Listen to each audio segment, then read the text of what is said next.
जय सिया राम मित्रों।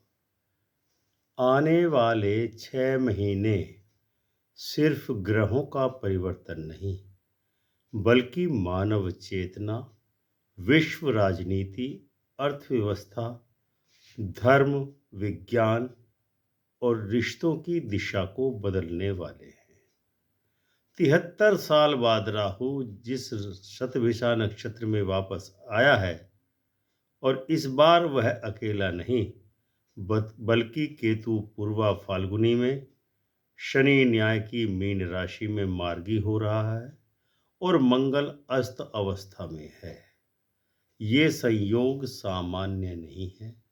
ये चेतना के पुनर्जागरण होने का पूरा पूरा संयोग बना रहा है। इस दुर्लभ खगोलीय स्थिति में शामिल ग्रह कौन कौन से हैं? राहु शतभिषा नक्षत्र में कुंभ राशि, जिसका अर्थ है क्रांति, विज्ञान, वायरस, रहस्य, डिजिटल नियंत्रण। नंबर दूसरा ग्रह शनि मीन राशि में मार्गी हो रहा है, जो न्याय, धर्म, सुधार, कर्मफल और दैवीय व्यवस्था का प्रतीक माना जाता है।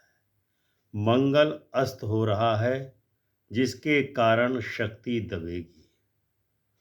शक्ति दबेगी तो विस्फोट होगा।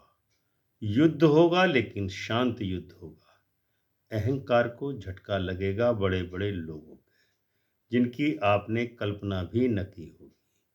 केतु पूर्वा फाल्गुनी नक्षत्र में सिंह राशि में है, जो वैराग्य दिलाएगा मोह से।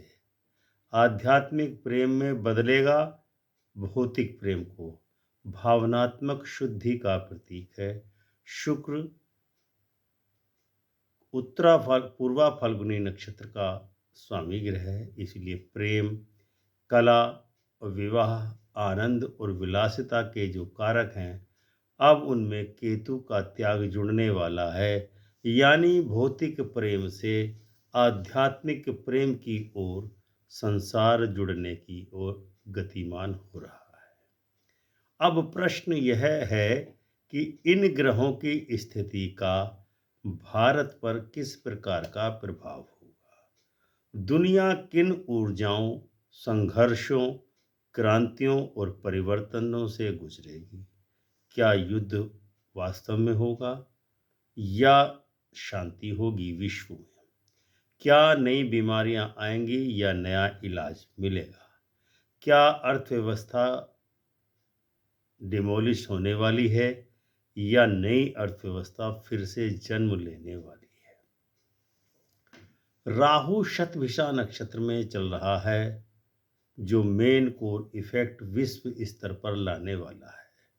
शतभिषा यानी शत जमा भिषज, सो चिकित्सक, सो रक्षक और सो रहस्य खोलने वाली शक्तियों के रूप में अब राहु कार्य करने जा रहा है। राहु जब शतभिषा नक्षत्र में आता है, तो मानव दो बातों से गुजरती है: डिजीज एंड हीलिंग, यानी कि बीमारी और बीमारी का इलाज। नंबर दो, सीक्रेट्स एंड रिविलेशन, रहस्य और रहस्यों का खुलासा।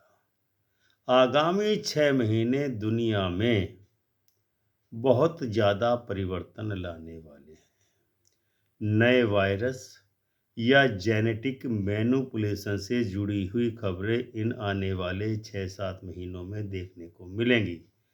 चिकित्सा के क्षेत्र में भी कुछ अद्भुत नई खोजें होंगी। एआई यानी आर्टिफिशियल इंटेलिजेंस और डीएनए मेडिकल टेक्नोलॉजी में बहुत बड़ा उछाल या कोई खोज होने वाली है। डाटा लीक्स होंगे, डिजिटल हैकिंग होगी, बायोमेट्रिक कंट्रोल होगा, फेस रिकॉग्निशन कानून बनेंगे, ग्लोबल सर्विलांस और डिजिटल आइडेंटिटी कानून लागू होने की शुरुआत होगी।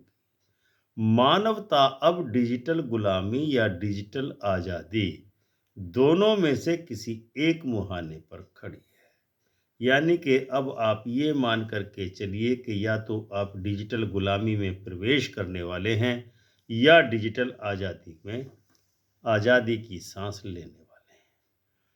इसके साथ ही साथ शनि मार्गी हो रहा है मीन राशि में।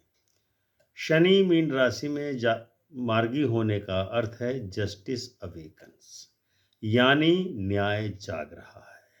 शनि कर्म, न्याय और सच्चाई का प्रतीक है। मीन राशि जिसमें वो मार्गी हो रहा है, तो वह मीन राशि आध्यात्मिकता, धार्मिक सुधार और दैवी सत्य की प्रतीक है। या अर्थात यह समय झूठे धर्म, फेक धर्म गुरुओं, भ्रष्ट व्यवस्थाओं और राजनीतिक पाखंड के अंत की शुरुआत हो चुकी है। जो सत्य की राह पर चलेगा वह मंजिल पाएगा, जो भ्रष्ट है वो मंजिल से पतित होना तय है। आध्यात्मिक विद्रोह शुरू होने के पूरी पूरी संभावना बनती जा रही है। चर्च, मंदिर, दरगाह, मठ, संस्थाओं से जुड़े अनेकों भ्रष्टाचार के मामले इस प्रथम अर्धांश में 2026 के सामने आने वाले हैं। जिसके कारण धर्म कानूनों की पुनः समीक्षा होगी। दुनिया में क्या क्या होगा, धर्म बनाम आध्यात्मिकता, रिलीजियन वर्सेस ट्रू स्पिरिचुअलिटी का संघर्ष बढ़ेगा। फेक बाबाओं का पर्दाफाश होगा जो अनर्गल वार्ता करते हैं। इंटरनेशनल कोर्ट्स में धार्मिक मसलों पर सुनवाई हो सकती है। इंडिया में यूनिफॉर्म सिविल कोड और धर्म सुधार की चर्चा तेज होने वाली है। तीसरा आयाम है मंगल अस्त है, यानी कंबस्ट है। मंगल के कंबस्ट होने का प्रमाण है, प्रतीक है कि अदृश्य युद्ध और मौन क्रांति हो। जब मंगल अस्त होता है तो युद्धों में खुला हमला नगण्य हो जाया करता है, लेकिन गुप्त रणनीति, साइबर हमले, डिजिटल युद्ध और आर्थिक जंग विभिन्न देशों के बीच बढ़ जाया करती है। विश्व में अब क्या होगा, साइबर अटैक्स होंगे, बैंक फ्रॉड होंगे, सैटेलाइट का बोलबाला होगा, गवर्नमेंट डाटा चोरी होने की संभावना लग रही है। स्पेस टेक्नोलॉजी और वायरलेस वार टूल्स का इस्तेमाल बढ़ता चला जाएगा। इनविजिबल वारफेयर यानी mind manipulation, propaganda, deep fake video बनाने का दौर बढ़ेगा। प्रोटेस्ट साइलेंट होंगे, लेकिन साइलेंट प्रोटेस्ट का प्रभाव बहुत ज़्यादा गहरा और दूरगामी होने वाला है। चौथा आयाम है केतु पूर्वा फाल्गुनी नक्षत्र में है। फाल्गुनी नक्षत्र के पूर्वा फाल्गुनी नक्षत्र का स्वामी शुक्र है, जो लव का प्रतीक है, प्रेम का प्रतीक है, भौतिक प्रेम का प्रतीक है।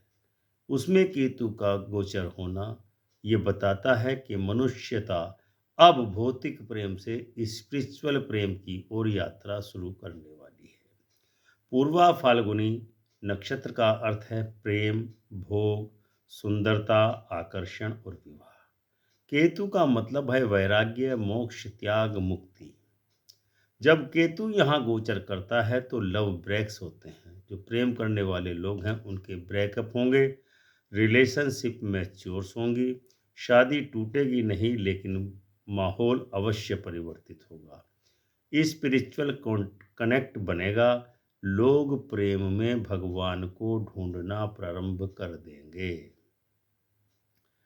लस्ट से लव और लव से डिवाइन लव की ओर लोग बढ़ने वाले हैं। अगले 6 महीनों में भारत में विवाह की सोच बहुत तेजी से बदलने वाली है। Live in relationship, delayed marriage, spiritual companionship बढ़ने वाली है। यानी विवाह जो संस्था है वो टूटने के कगार पर आ रही है। बॉलीवुड, फैशन, लग्जरी और फैशन इंडस्ट्रीज में मंदी आने वाली है, ये निश्चित है। भक्ति संगीत, आर्ट, कविता, फिल्में, आध्यात्मिक कला का रिवाइवल होने वाला है। इन चारों आयामों का जो हमने बताया, राहु, केतु, मंगल, शनि, इन चारों ग्रहों का राष्ट्रीय स्तर पर भारत पर क्या प्रभाव पड़ेगा? 2026 के प्रथम अर्धांश में सबसे पहले राजनीति, बड़े नेताओं के रहस्य खुलने वाले हैं 2026 के पहले आधे साल में। कुछ राजनीतिक गठबंधन टूटेंगे और कुछ नए गठबंधन बनने वाले हैं। लेकिन किसी बड़े राजनेता का ऐसा भेद खुलेगा जिससे पूरा भारत की राजनीति उलट-पलट हो सकती है। अब आते हैं अर्थव्यवस्था पर। क्रिप्टो करेंसी, डिजिटल रुपया, डिफेंस तकनीक में निवेश बढ़ने वाला है। शिक्षा में एआई बेस्ड गुरु, डिजिटल वैदिक लर्निंग, ज्योतिष का विज्ञान स्वरूप विकसित होगा। धर्म के क्षेत्र में धर्म और मंदिर ट्रस्ट की पारदर्शिताओं लाने के लिए कोई बहुत बड़ा कानून बन सकता है। समाज में आध्यात्मिकता का उभार होगा। योग, ध्यान और केंद्रों का पुनर्जीवन होगा। युवा freelancing, digital earning, foreign migration में वृद्धि होगी। मौसम, वैसे तो इस समय भारत में एयर क्वालिटी इंडेक्स बहुत पुअर चल रही है। पूरा देश प्रदूषण की मार झेल रहा है। लेकिन आने वाले जून तक 2026 के जल का संकट बढ़ेगा। वर्षा अनियमित होगी। समुद्र तटों पर कोई ना कोई ऐसी गतिविधि होने वाली है जिससे खतरा उत्पन्न हो सकता है। आध्यात्मिक ऊर्जा का प्रभाव मंडेन एस्ट्रोलॉजी के अनुसार किस रूप में प्रदर्शित होने वाला है? यह समय ह्यूमैनिटी के अवेकन होने का समय है, यानी मानवता अब जागने ही वाली है। थर्ड आई एक्टिवेशन बढ़ेगा। हर्ट चक्र हीलिंग बढ़ेगी। साउल सोक सेल्फ रियलाइजेशन मूवमेंट में वृद्धि होगी। लोग अचानक नौकरी छोड़कर पहाड़ों पर जाकर रहने लगेंगे, तपस्या करने लगेंगे। मीडिएशन और कॉन्शियसनेस लिविंग की ओर झुकेंगे। लव से ज़्यादा मीनिंगफुल लव की खोज में लोग लग जाएंगे। सक्सेस से ज़्यादा लोग पर्पज की तलाश करेंगे।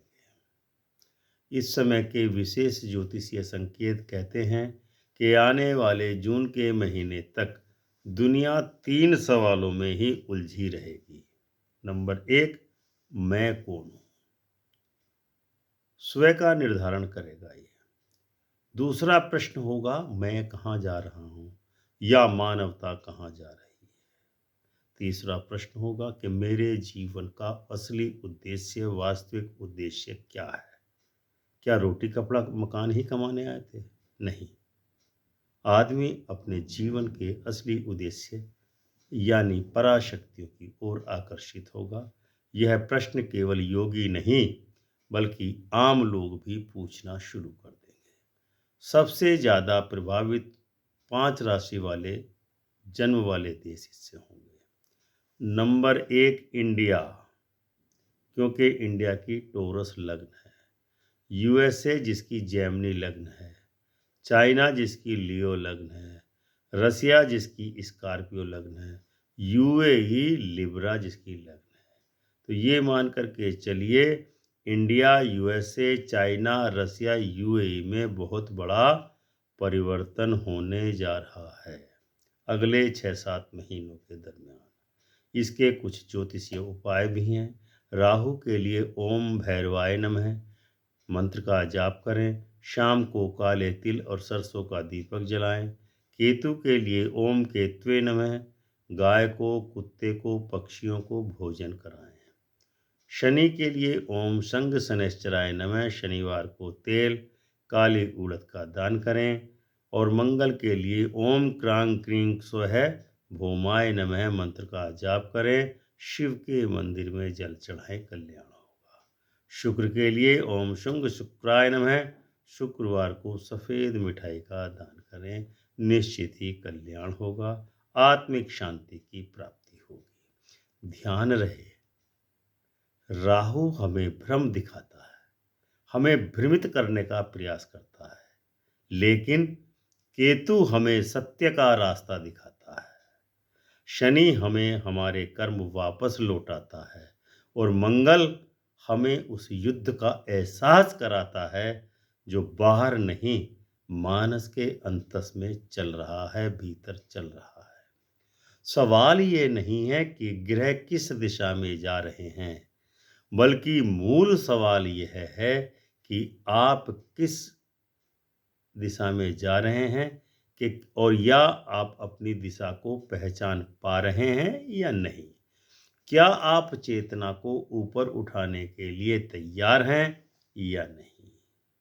आप देख रहे हैं अमृत कलश, जहां ज्योतिष सिर्फ भविष्य नहीं बताता, बल्कि जीवन का दिव्य रहस्य खोलता है। मिलते हैं अगले ज्ञान यात्रा में, तब तक प्रेम से बोलिए जय सिया राम।